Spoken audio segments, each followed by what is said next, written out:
মাহে রজবুল মুরজ্জব এই মাসের ফজিলতের উপর আজকের খুতবায়ও গুরুত্বপূর্ণ হাদিসে পাক এনেছেন। وعن ثوبان عن النبي صلى الله عليه وسلم أنه قال ما من مسلم ولا مسلمة يصوم يوما من رجب। হযরত সওবান রাদিয়াল্লাহু তাআলা আনহুর বর্ণিত হাদিসে আল্লাহর মাহবুব ঘোষণা করেছেন, কোন মুসলমান নর নারী ইয়াসুমু ইয়াওমান একদিন মাত্র রোজা রাখবেন, মিন রাজাবা মাহে রজবের মধ্যে, ওয়া ইয়াকুমু লাইলাতাহু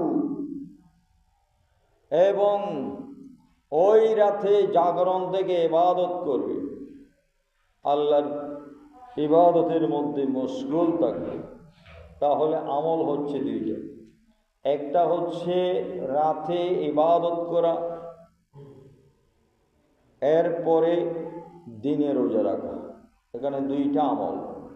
যে ব্যক্তি রাতের মধ্যে ইবাদত করবে এবং সেই রাতে সেহরি খেয়ে দিনের বেলা একটা রোজা রাখবে, এই ধরনের আমল যদি কেউ করতে পারে, কাতাবাল্লাহু লাহু ইবাদাতা সানাতিন কামিলাতিন, আল্লাহ তাআলা ওই ব্যক্তির আমল নামায় পুরা পরিপূর্ণ 1 বৎসরের ইবাদতের সওয়াব লিপিবদ্ধ করবেন।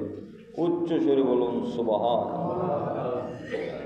কাতাবাল্লাহু লাহু ইবাদাতা সানাতিন কামিলাতিন, আল্লাহ তার জন্য পুরা 1 বৎসরের ইবাদত তার আমল নামায় লিখে দিবেন। কেমন ইবাদত?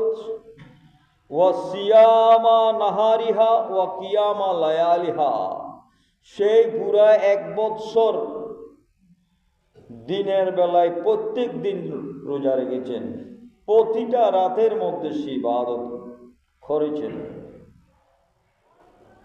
1 বৎসরের প্রত্যেকটা রাতে সে ইবাদত করেছে, প্রতিটা দিনে রোজা রাখেছে।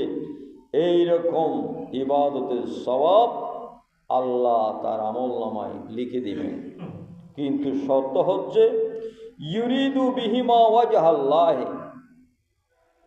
আপনি যে রাতের বেলায় ইবাদত করেছেন, দিনের বেলায় রোজা রেখেছেন, এটা একমাত্র আল্লাহর সন্তুষ্টির উদ্দেশ্য হতে হবে,